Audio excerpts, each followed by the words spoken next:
Apabila kita melihat kebanggaan Minang berbeda dengan kebanggaan daerah lain, dari Aceh, Sumatera Utara, Sulawesi, di Jawa, apalagi lain. Tokoh-tokoh yang dibanggakan, para pahlawan-pahlawan yang dibanggakan, semuanya pegang tombak, pegang senjata, pegang pedang. Tapi di Minang ini tokoh-tokoh yang dibanggakan selalu mempunyai ilmu pengetahuan, otak dan sebagainya. Tidak pegang pedang. Saya melihat itu foto-foto di kantor gubernur bawah itu. Semua mulai Hatta, Syahri, Agus Salim, Yamin, Hamka, Nasir, semua tokoh-tokoh berilmu. Artinya apa?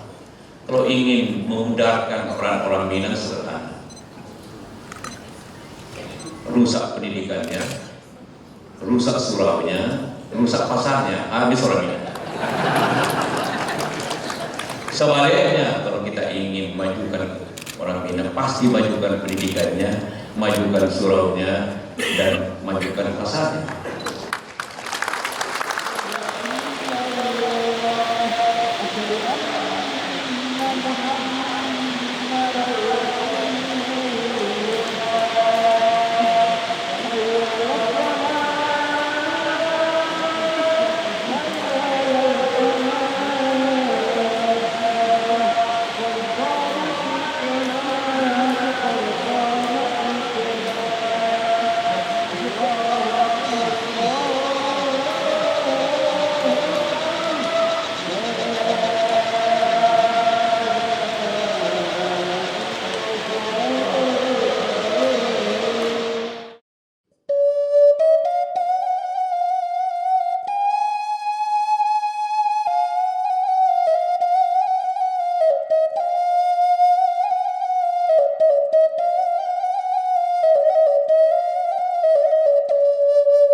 Gunung Merapi jo singgalan, tampaklah nan dari pariangan.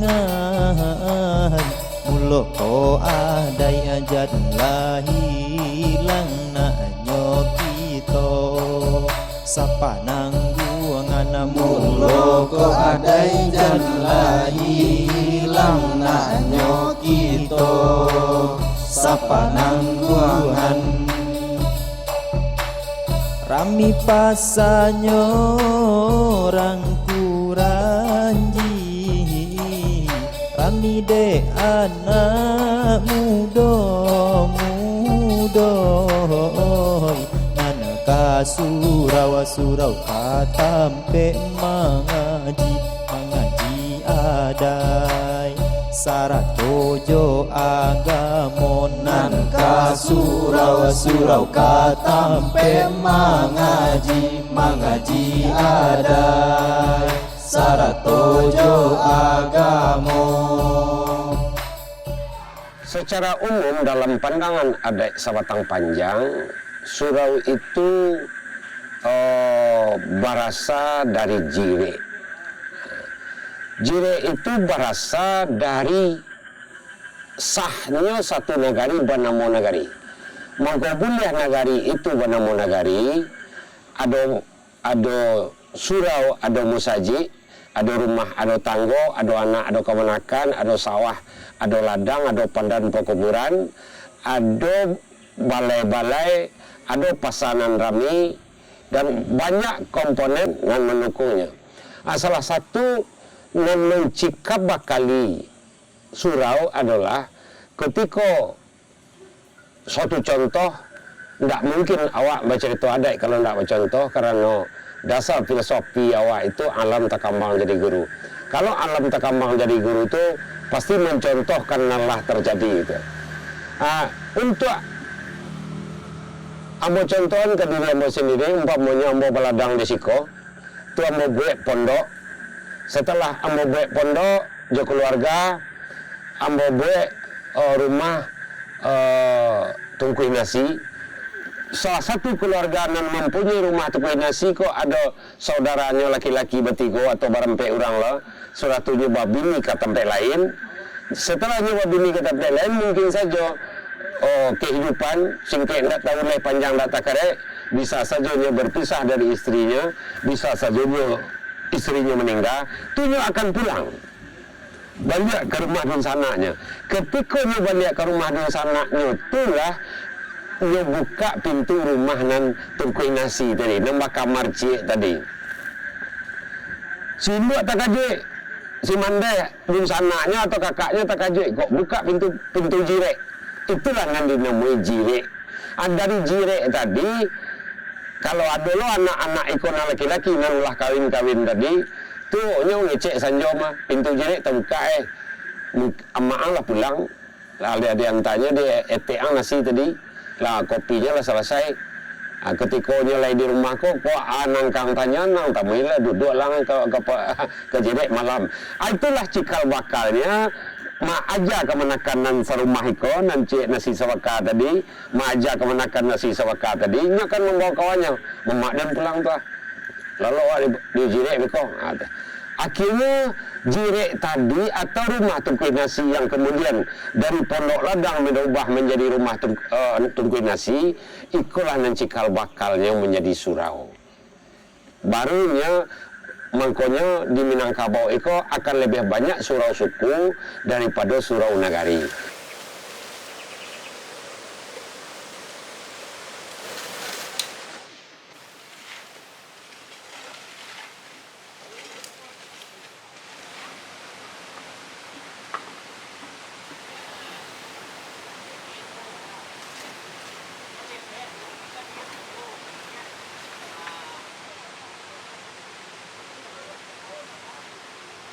Makna dari surau dalam masyarakat alam Minangkabau ialah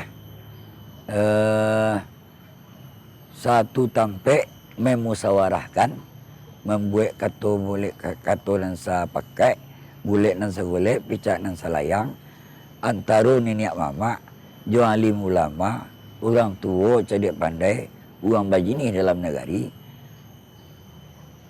untuk kepentingan masyarakat, untuk kepentingan tujuan kemenakan, untuk masa depan yang lebih baik. Itulah kena makna surau daripada surau yang dibangun tadi. Ya, kembali kepada makna nan tadi. Ada istilahnya sin surau, artinya pari. Nama membedakan antara halal dengan haram, membedakan antara boleh dengan tidak boleh, menentukan mana yang hak orang, mana yang hak kita. Yang kedua surau artinya tempat musyawarah umat Islam. Tempat musyawarah umat Islam, memusyawarahkan apa yang perlu dimusyawarahkan untuk kejayaan cucung kemenakan Minangkabau. Yang ketiga surau dengan sat artinya arsitek, rupa gambar. Disitulah menggambar, disitulah membentuk karakter cucung kemenakan orang Minangkabau. Nandai lamon. Dah pandai lamon. Kama salil lazis Tahu pada nara. Lah. Tapi jangan itu bontinya pada sampai pertengah kalimat bonti nena. bima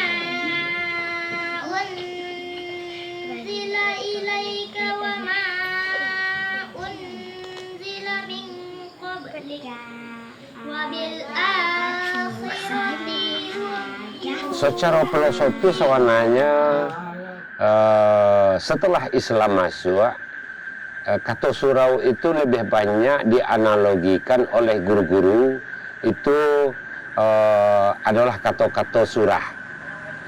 Sebelum menjadi kata-kata surah itu, di surau itu sebenarnya kalau di dalam filosofi kehidupan orang Minang adalah disebut pasumayan. Pasumayan itu artinya ketika surau kaum suku berubah menjadi surau jorong, itu nenek mama nan ada di Salingka Nagari itu akan berpikir, akan mencari, akan memandang bibit-bibit nan mungkin naik, nan mungkin elok berdasarkan dari surau tadi. Ketika pesumayan telah dibuat. Apa itu pesumayan?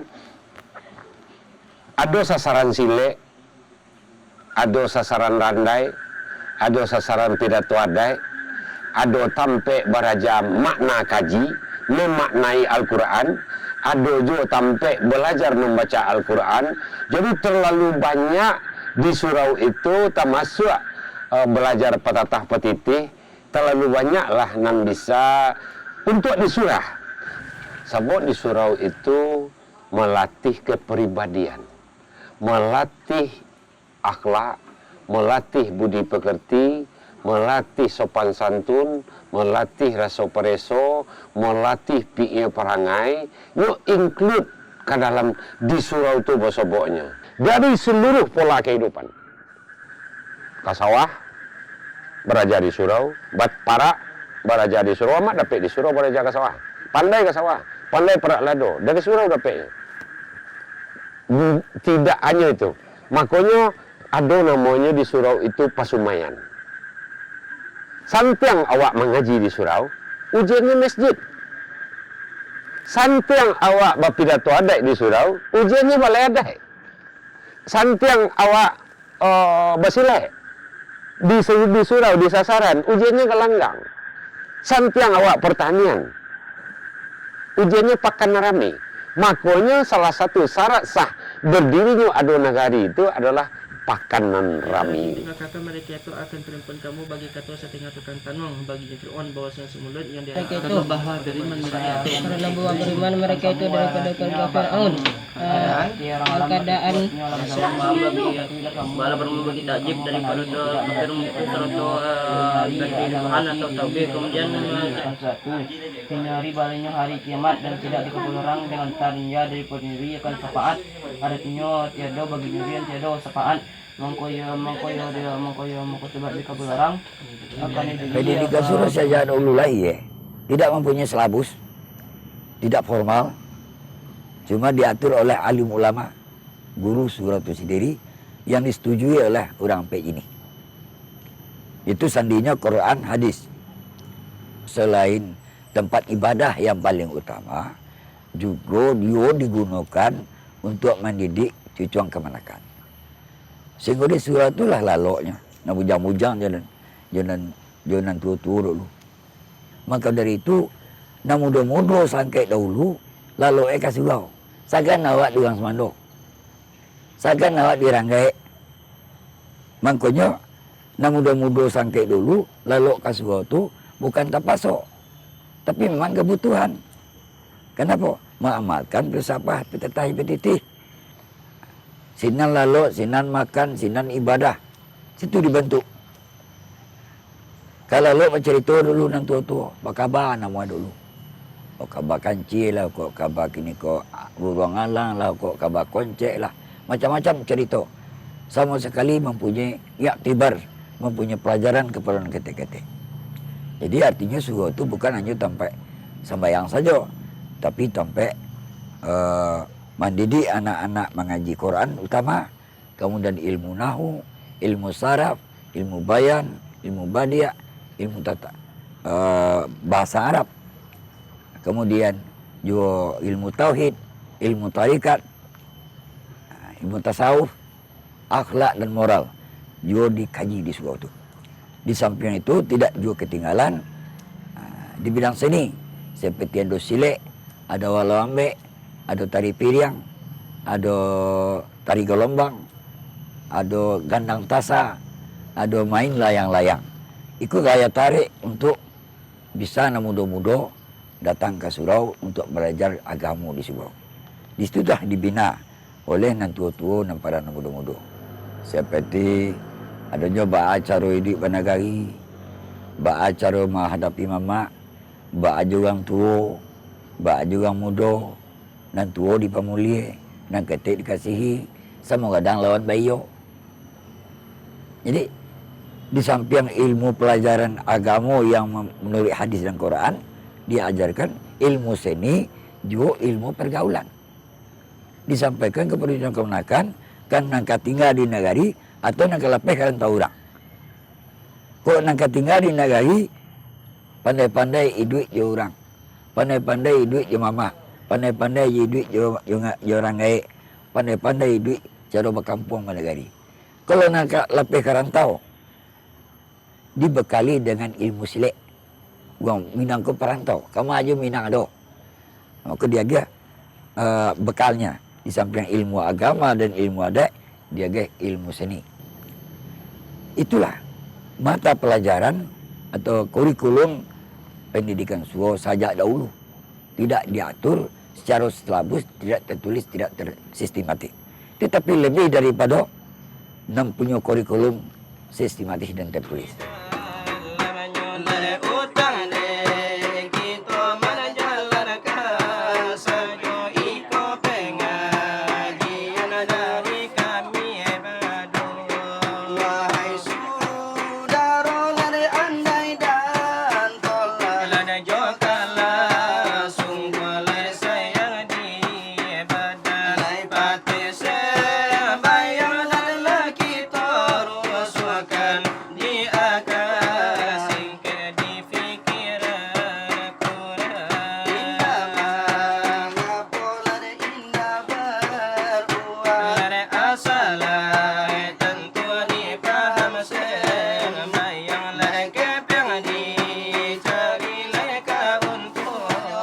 Pada tahun 82 atau Undang-Undang tahun 79 mengharuskan kita badesa. Karena badesa itu banyaklah perpecahan-perpecahan, artinya saling menguatkan desa sendiri-sendirinya sehingga mendirikan masjid setiap desa. Sehingga hilanglah surau. Surau hilang. Setiap desa tu ada masjid sehingga hilang surau. Kembalikan nagari balik pada tahun 2001 itu tak bisa, tak ada surau lah dah. Sehingga balik kita ke nagari, balik ke surau, sehingga mengaji itu harus dilaksanakan di masjid. Tak ada di Kecamatan Sumpur Kudus kok tak ada yang dinamakan surau lah dah. Minimal musalah atau masjid.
terjadi kemerosotan surau itu sudah kerap kali terjadi.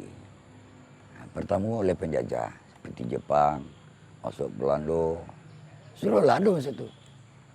Dari penjajah, kemudian perang saudara di zaman PRRI.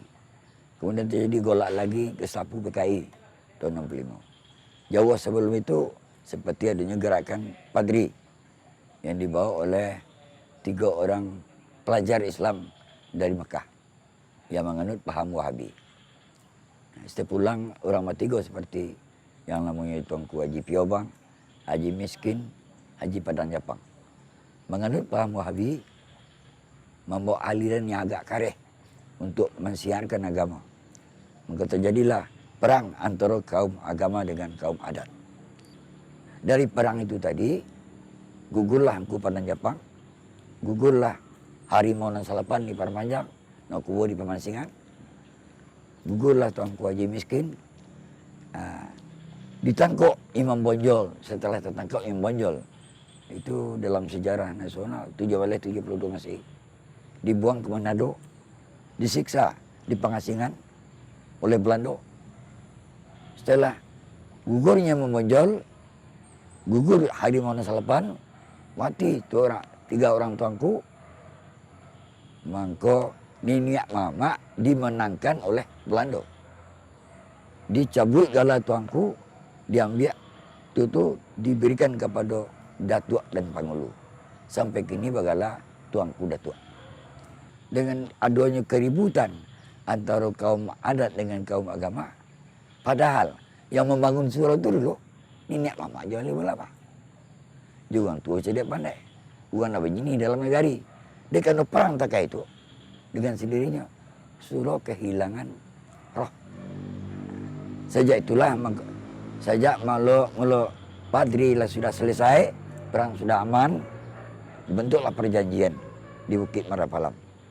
Di membaharui balik damainya antara kaum adat dengan kaum agama di Bukit Marapalam. Arti Bukit Marapalam itu menurut orang Lintau bukan kayu Marapalam, merapekkan alam.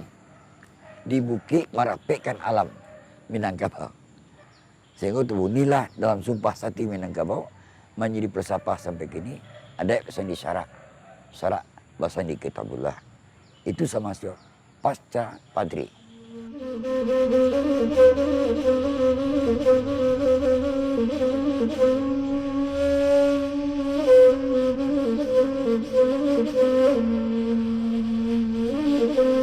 Seluruh surau masa lalu itu membuat orang cerdas. Maka roh itu harus dibutuhkan sampai saat ini. Ini tergantung balik ke cerita kita tadi. Apa teori nana wakwe supaya roh surau itu muncul lagi. Supaya betul-betul membuat orang itu cerdas balik. Tapi kalau dibiarkan bentuk itu, sekadar menghafal Al-Quran, amat ada jamin. Kalau Minang tidak ada memperanan dan membersihkan surau balik dah, Minang akan menjadi kehilangan roh, mayat, mati. Mati dalam artian, mati dalam kebudayaan, mati dalam perilaku, mati dalam sosial, ada istiadat. Jadi artinya, bagaimana nasibnya nak budak-budak? Bagaimana keadaan Minangkabau kalau nak ada roh surau lain? Bagaikan tubuh tak punya nyawa. Indah mana masa dulu hanya cukup menjadi kenangan. Itu hanya sayonara, kenangan indah saja. Itu membalik itu dibalik, perlu ada kesepakatan orang nak begini dalam negara. Untuk itu perlu ada pembinaan. Nenek mama membina ke bawah. Orang nak begini. Alim ulama dia membina ke bawah. Pemerintah dia melindungi segala yang dibuat dalam negari. Jadi pemerintah melindungi segala kegiatan anak negari, ada istiadat di masa saja rawi-rawi rantas malam-malam puntuang di mana negari dunia sinan ada dipakai. Di mana semua disawak sinan nanti yang patah. Tidak merubah sistem adat istiadat, tidak merubah apa yang dibiasakan oleh negari masing-masing. Maka itulah Bhinneka Tunggal Ika. Berbeda-beda tetapi satu. berasaskan Pancasila, Undang-Undang Dasar 45.